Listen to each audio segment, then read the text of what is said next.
Good afternoon. My name is Bill Schaberg. Thank you, Tim. I appreciate you inviting me in to do a little presentation today. The presentation I wanted to do, it's something I put together recently. We call this plain insanity. Now, in the past, my presentations have always been about things that I've discovered while rummaging around in the primary documents that are held in the various AA archives. I've been deep into AA, early AA history, most especially through the flying blind period. But this presentation is going to be a little bit different because I want to talk today about something that can be found by anyone who does a careful reading of the big book. No, you don't need to go to the archives for this one. It's hidden right there in plain sight in the black parts of the big book, in the first 164 pages and beyond. Now, I've already noted repeatedly in past presentations that I've done that what I believe to be the three essential and foundational elements, the basic foundational elements of Alcoholics Anonymous' message, the message of recovery that's offered to us in the big book.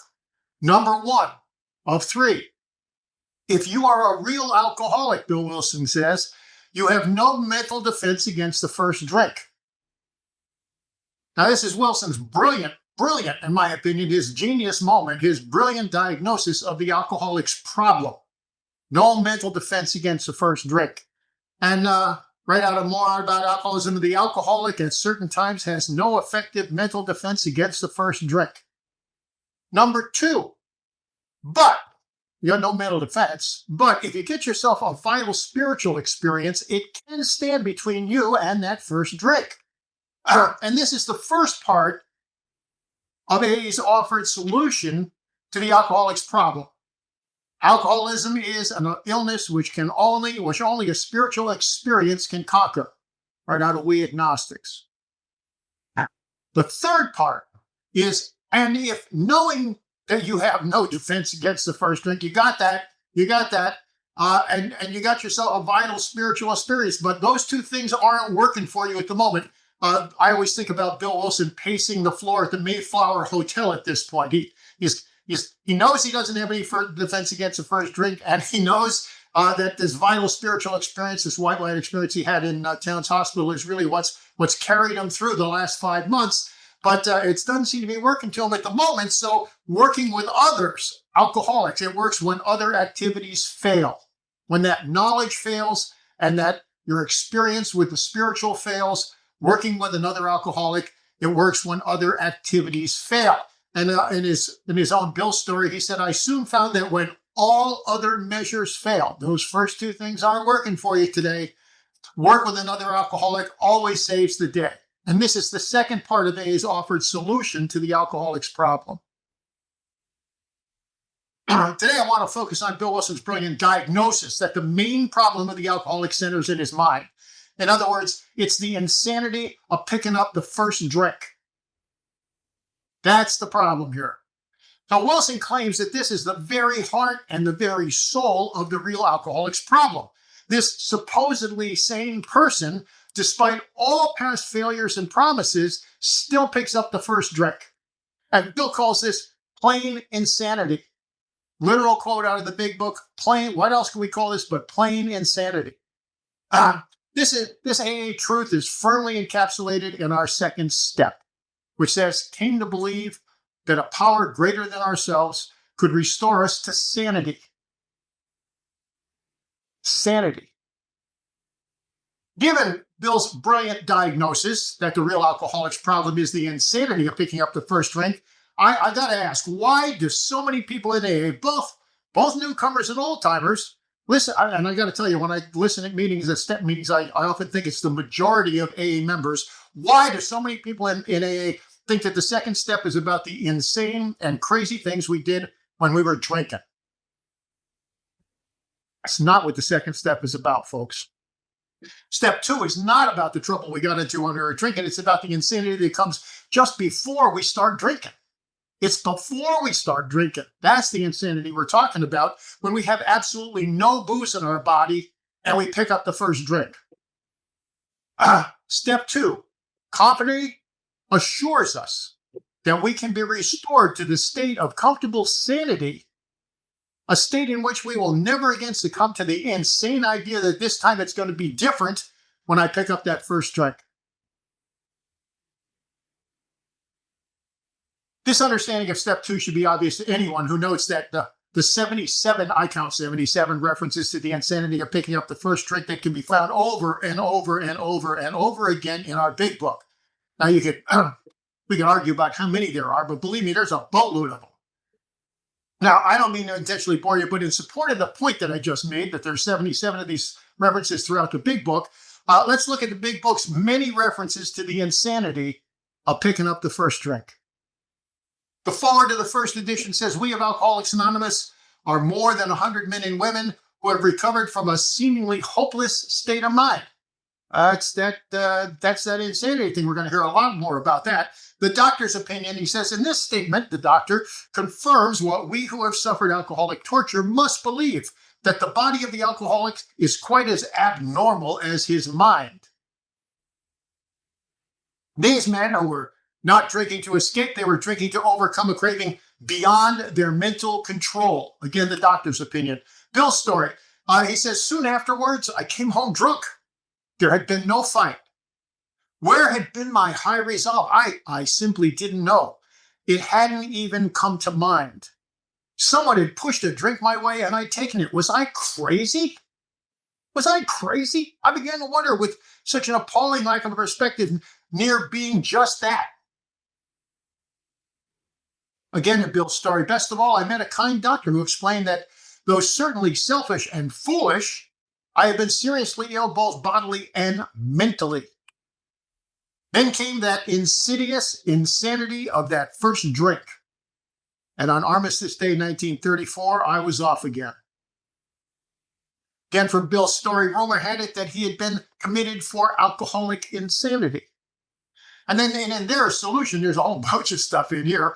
Doubtless you are curious to discover how and why, in the face of expert opinion to the contrary, we have recovered from a hopeless condition of mind and body.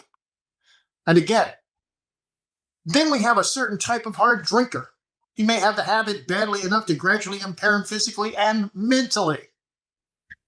Again, there is a solution. Why does he behave like this? Why is this guy always getting drunk? If hundreds of experiences have shown him that one drink means another debacle with all its attendant suffering and humiliation, why is it he takes that one drink? That one drink. Why can't he stay on the water wagon? What has become of the common sense and willpower that he still sometimes displays with respect to other matters? And again, we are equally positive that once he takes any alcohol, whatever, into his system, something happens, both in the bodily and mental sense, which makes it virtually impossible for him to stop. Dr. Silkworth talks about the phenomenon of craving kicking in after you take the first drink. Perhaps there never will be a full answer to these questions. Opinions vary considerably as to why the alcoholic reacts differently from normal people. What's this crazy thing going on with alcoholics going on? We're not sure why. Once a certain point is reached, little can be done for him. We cannot answer the riddle. These observations would be academic and pointless. All the stuff we've been talking about would be academic and pointless if our friend never took the first drink, thereby setting the terrible cycle in motion. Therefore, the main problem of the alcoholic centers in his mind rather than in his body. Once in a while, he may tell the truth, but the truth, strange to say, is usually that he has no more idea why he took that first drink than you do. The fact is that most alcoholics, for reasons yet obscure, has lost the power of choice in drink. Our so-called willpower becomes practically non-existent. We are unable at certain times to bring into our consciousness with sufficient force the memory of the suffering and humiliation of even a week or a month ago. We are without defense against the first drink. There is a solution, page 24. The almost certain consequence that follow taking even a glass of beer do not crowd into the mind to deter us. If these thoughts occur, they're hazy and readily supplanted with the old threadbare idea that this time we shall handle ourselves like other people. There is a complete lack or the complete failure of the kind of defense that keeps one from putting his hand on the hot stove.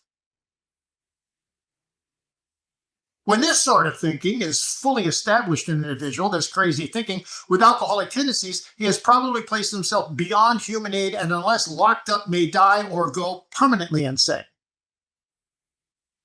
The doctor, this is Dr. Carl Jung talking to Roland Hazard, the doctor said, "You have the mind of a chronic alcoholic. I have never seen a single case recover where that state of mind existed to the extent that it does in you." Our friend felt as though the gates of hell had closed on him with a clang. More about alcoholism. No person likes to think he is bodily and mentally different from his fellows. We doubt if many of them can do it because none will really want to stop, and hardly one of them, because of the peculiar mental twist already acquired, will find he can win out. So we shall describe some of the mental states that precede a relapse into drinking. We're going to describe some of the mental states that precede a relapse into drinking, for obviously this is the crux of the problem. What's the crux of the problem here, folks? The mental state that precedes a relapse into drinking is the crux of the problem. What sort of thinking dominates an alcoholic who repeats time after time the desperate experiment of the first drink? What kind of thinking is that? And more about I love this is where Jim puts the whiskey in his milk. This is one of my favorite stories in the entire book. Jim says, suddenly the thought crossed my mind that if I were to put an ounce of whiskey in my milk, it couldn't hurt me on a full stomach. So I ordered a whiskey and poured it into the milk, and I vaguely sensed I was not being any too smart, but I reassured as I was taking the whiskey on the full stomach. The experiment went so well that I ordered another whiskey and poured it into more milk. That didn't seem to bother me, so I tried another. Bill Wilson immediately follows that story by saying, whatever the precise definition of the word may be, we're not getting into the whole philosophical argument about the word here, but he says, whatever the precise definition of the word may be, we call this, Jim putting the whiskey in his milk, we call this plain insanity. And then he says, but there was always the curious mental phenomenon that, parallel with our sound reasoning, there inevitably ran some insanely trivial excuse for taking the first drink. Our sound reasoning failed to hold us in check. The insane idea won out. And then in the jaywalker story, I love the jaywalker story, he says, our belief is as absurd and incomprehensible with respect to the first drink as that of an individual with a passion, say, for jaywalking. Then he goes through a whole bunch of stories about stupid and crazy things the jaywalker does, and he concludes by saying, such a man would be crazy, wouldn't he? However intelligent we may have been in other respects where alcohol has been involved, we have been strangely insane. It's strong language, but isn't it true? And then in Fred's story, this is the conclusion of More About Alcoholism. Fred's down in Washington, D.C., and he goes on a bender. Fred says, I rather appreciated your ideas about the subtle insanity which preceded the first drink, but I was confident it could not happen to me after I had learned, after I knew all this wonderful stuff about how much trouble I was going to get into when I started drinking. Fred says, I went to my hotel room and leisurely dressed for dinner. As I crossed the threshold of the dining room, the thought came to mind that it would be nice to have a couple of cocktails with dinner. That was all, nothing more.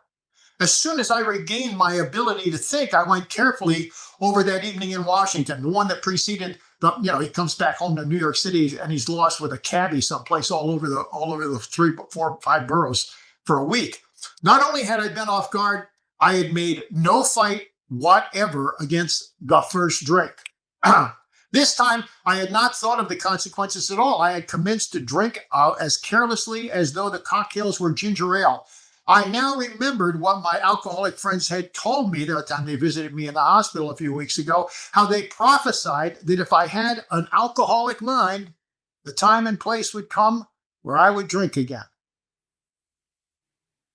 They had said that though I did raise a defense, it would one day give way before some trivial reason for having a drink. I knew from that moment that I had an alcoholic mind. I saw that willpower and self-knowledge would not help in those strange mental blank spots. One of my favorite phrases in the big book, the strange mental blank spots. They piled on me heaps of evidence to the effect that an alcoholic mentality, such as I had exhibited in Washington, was a hopeless condition. Once more, Bill concludes this chapter, the alcoholic at certain times has no effective mental defense against the first drink. Except in a few cases, neither he nor any other human being can provide such a defense. His defense must come from a higher power. We agnostics, even so has God restored us all to our right minds. That's a nice line. That's exactly what the second step says. Came to believe that a power greater than ourselves could restore us to sanity. We agnostics, even so God restored us all to our right minds, restored us to sanity. How it works is from it stems all form of spiritual disease, for we have been not only mentally and physically ill, we have been spiritually sick. When the spiritual malady is overcome, we straighten out mentally and physically. And the insanity of alcohol returns and we drink again.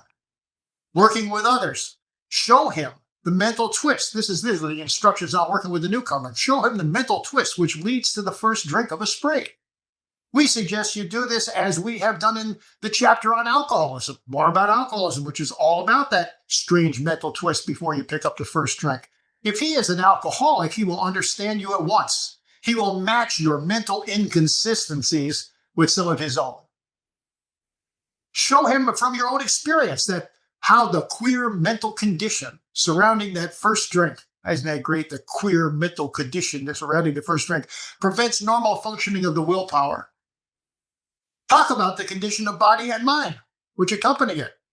Well, we meet these conditions every day. An alcoholic who cannot meet them, he's talking about being around booze, still has an alcoholic mind. There is something the matter with his spiritual status. The solution is finding yourself a spiritual awakening.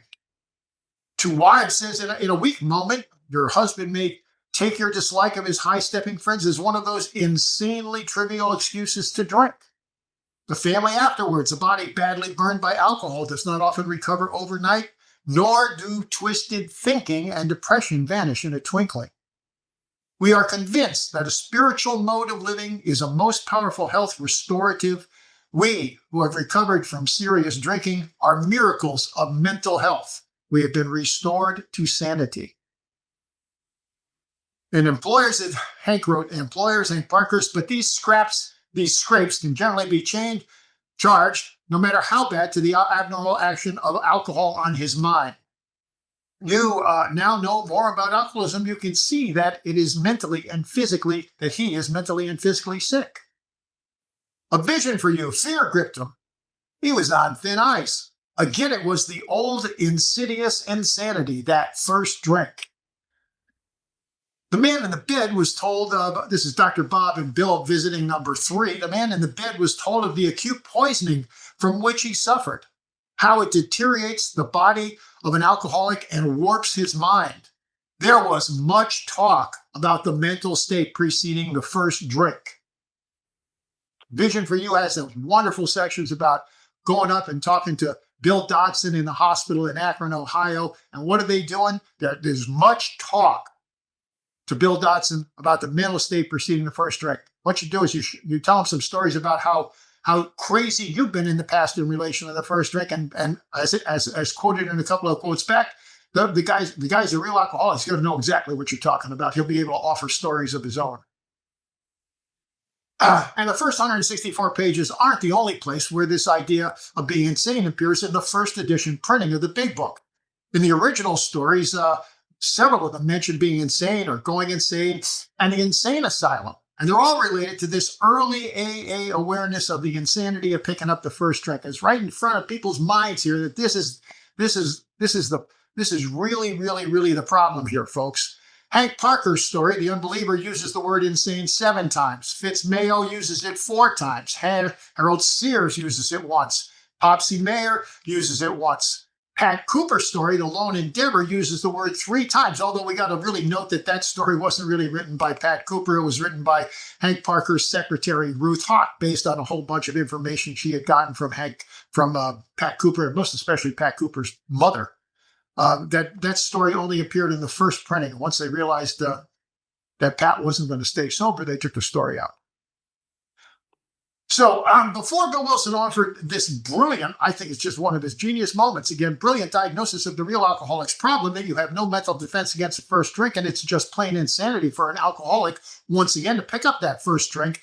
The other major solutions to alcoholism that have been offered depended on some sort of just say no willpower. That was basically the temperance movement and Nancy Reagan. That's the just say no stuff, just don't drink. Or the solution was to completely remove the possibility of an alcoholic even getting a hold of his hands on the drink, any alcohol, prohibition. Even Dr. Silkworth's diagnosis of the alcoholic's disease was founded on his belief that they were by nature restless, irritable, and discontented, that they were people who drank because they were seeking the sense of ease and comfort that comes at once from taking a few drinks. Now, all of that stuff is true. We got that. Silkworth then focused on the phenomenon of craving that kicks in once the alcoholic starts to drink. Okay, this is about drink 2, 3, 4, 5. This isn't about drink 1. But Bill was focused on the question of why did he start again in the first place? And he concludes that the main problem of the alcoholic centers in his mind. Wilson arrived at that conclusion because none of those other theories, the temperance thing, the Nancy Reagan thing, the prohibition thing, accounted for why he had picked up that first drink again on November 11th, 1934, Armistice Day. Bill goes out to Staten Island. He's going to go play golf. He's traveling on a bus, and he falls into a long conversation with a guy sitting next to him, and he explains how and why Bill gets into his whole life story, how and why he's been sober for the past 5 months. Very proud of the fact that he's been sober for the last 5 months. They get to their destination, and they go into what he called a country inn, and they sat down at the bar to eat lunch, these 2 guys. Before they go off, the other guy's going off to shoot. He's got a rifle, and Bill's got his golf clubs. But they're going to have a little lunch before they get involved with that stuff. And at some point, the bartender puts 2 free drinks on the bar in front of them, and he says, "Have one on the house, boys. It's Armistice Day." Wilson immediately picked up the drink and downed it. His partner was shocked and said, my God, is it possible that you could take a drink after what you just told me? You must be crazy." To which Bill could only reply, "Yes, I am." And he was off to the races again. This incident was the one that really constantly perplexed Bill Wilson. He just couldn't figure out what this was all about. Now, given his self-knowledge, he'd been a psychiatrist. He knew he had all the self-knowledge. He was a man of very strong willpower, and he'd been doing that. He'd been sober for 5 months, hadn't had any booze for 5 months. And he had absolutely no booze in his body sitting at the bar that day. Still, he picked up that first drink. How else to explain this but to admit that he was in fact crazy? Clearly, he was the victim of, here's a whole bunch of quotes right out of the first 164. Clearly, he was the victim of the plain insanity, the peculiar mental twist, the curious mental phenomenon, the queer mental condition, some twisted thinking, and that strange mental blank spot that precedes picking up the first drink. Given all of that overwhelming evidence, I have to ask, if there was so much talk about the mental state preceding the first drink in early AA recovery, why does there seem to be so little talk about the insanity of picking up the first drink in AA today? Now, doesn't the second step, came to believe that a power greater than ourselves could restore us to sanity, and the promise made in We Agnostics, even so God restored us to our right minds, along with all the other references I just ran you through of the insanity of picking up the first drink, don't they sufficiently identify the basic problem that any alcoholic must acknowledge and overcome if there's going to be any chance of them getting sober? It just kills me. Don't newcomers deserve to be to deserve to clearly understand what their problem is before we launch into our twofold solution?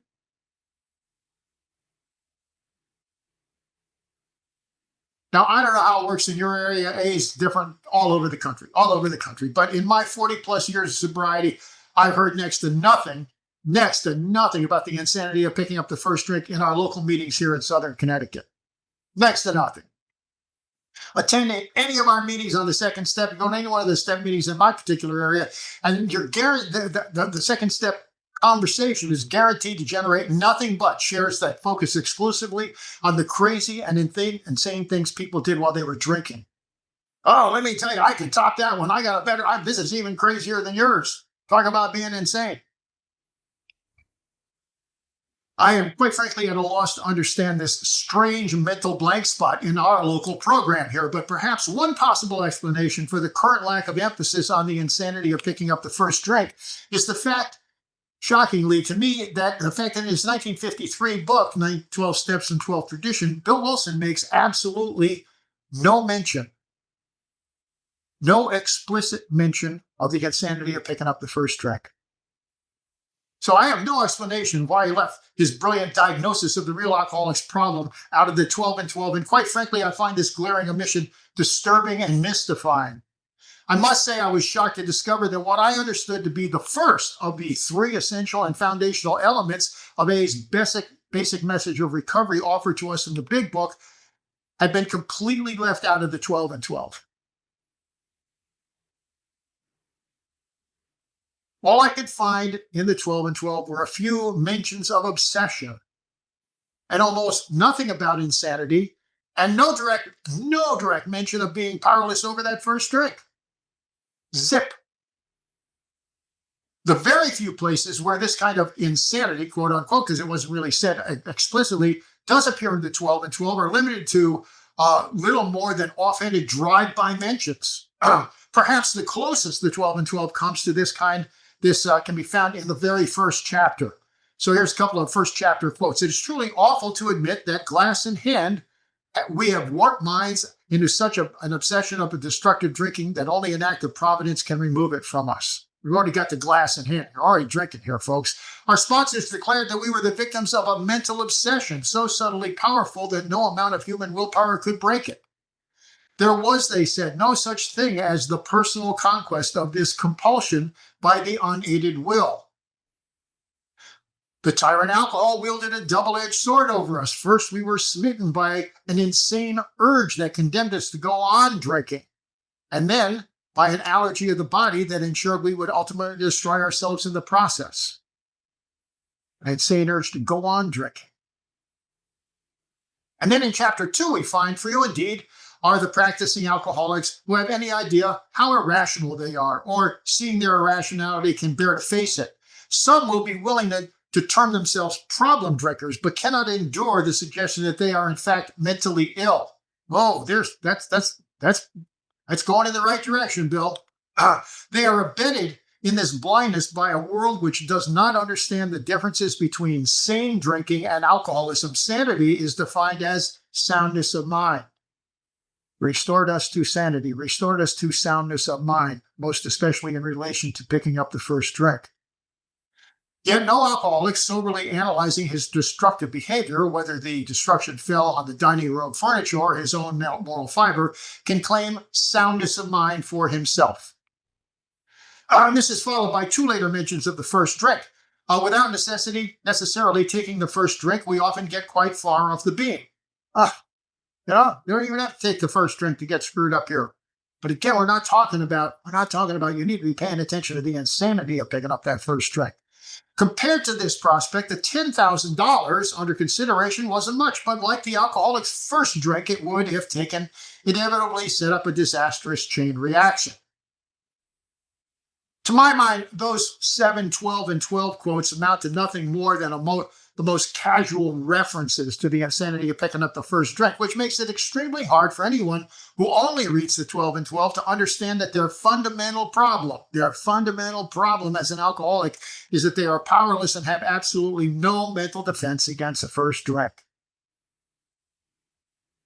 Now, my area of research is in AA history, and it's basically limited to the early flying blind period. I've bled over a couple of times in different directions, but that's basically where my expertise and my research lies. So I have no idea. I've never gotten into the 50s where Bill Wilson's writing the 12 and 12. I have no idea why Bill Wilson all but abandoned any mention, any explicit mention of the insanity of picking up the first drink in his 1953 writing for the 12 and 12. But if nothing else, there is a little salvation going on here, folks, at least in my area. If nothing else, we can all be thankful for our frequently repeated AA cliches. They do still preserve and present this foundational understanding about the very essence of the real alcoholic's problem. So we got these great cliches. Noting that insanity is doing the same thing over and over again and expecting different results. Lord knows that's true about me and my drinking. Picking up the first drink and thinking, okay, it's going to be different this time. No, friend. That's an insane thought. And most important, the AA cliche, it's the first drink that gets you drunk. I can remember the first time I heard that, I thought, well, that's just stupid. It's like the seventh or eighth drink that gets me drunk. It's not the first drink. It took me a while to understand that. But I needed to be told that over and over again to get to the right place. It is the first drink that gets you drunk. For indeed, it is the first drink that gets you drunk. So please, if you're a real alcoholic, acknowledge and own that you are a real alcoholic who has no mental defense against the first drink. Number one. Then do the necessary work to get yourself a vital spiritual awakening. Our 12 steps as having had a spiritual awakening as a result of these steps. If you want a game plan for how to get one of those, AA's got a game plan. It's called the 12-step suggested program of recovery.